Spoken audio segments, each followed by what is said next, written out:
Episode 5। सुकरात और रहस्यमयी विष। सुकरात यूनान के सबसे प्रसिद्ध दार्शनिक थे।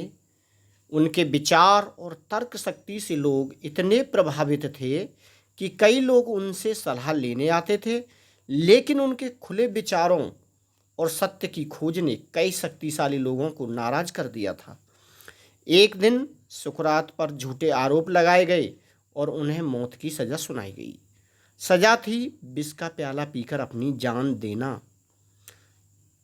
फैसले के दिन सुकरात को एक अंधेरी जेल में रखा गया। उनके शिष्य और मित्र उनके साथ थे।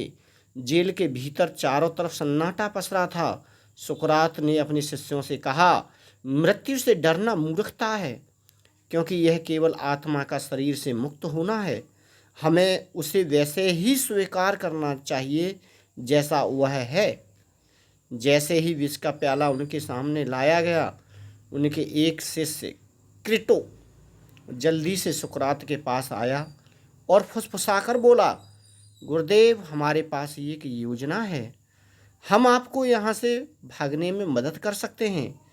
गार्ड को रिश्वत दी जा चुकी है, बस एक संकेत दें और हम आपको बचा लेंगे। सुकरात ने गहरी सांस ली और मुस्कुराते हुए कहा, क्या तुम सोचते हो कि भागने से मैं न्याय करूँगा? क्या यह सही होगा? मैं उस कानून का उल्लंघन करूं जिसे मैंने हमेशा सम्मान दिया है? क्रेटो ने चिंतित होकर कहा, लेकिन यह न्याय नहीं है, आप निर्दोष हैं।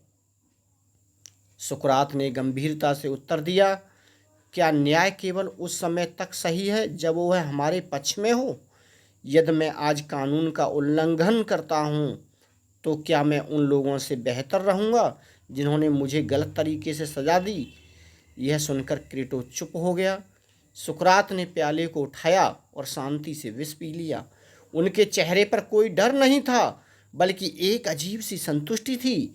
कुछ देर बाद विष ने अपना काम करना शुरू किया। सुकरात ने अपने अंतिम शब्दों में कहा, मृत्यु से बचना मेरा उद्देश्य नहीं था, सत्य और न्याय को बनाए रखना ही जीवन का असली उद्देश्य था। सुकरात की मृत्यु से उनके शिष्यों को गहरा आघात लगा, लेकिन उन्होंने अपने गुरु की शिक्षा को हमेशा के लिए अपने जीवन का हिस्सा बना लिया। उनकी मृत्यु ने उन्हें और महान बना दिया और उनकी शिक्षा युगों तक जीवित रही। संदेश: ये कहानी हमें यह सिखाती है कि सत्य और न्याय के लिए खड़ा होना सबसे बड़ा कर्तव्य है, चाहे हालात कितने भी कठिन क्यों न हों। सुकरात ने सिखाया कि हमें अपने मूल्यों और सिद्धांतों से कभी समझौता नहीं करना चाहिए। हमें हमेशा अपने मूल्यों और सिद्धांतों पर खड़ा रहना चाहिए। वही अपने जीवन की असली सफलता है। Thank you for the watching.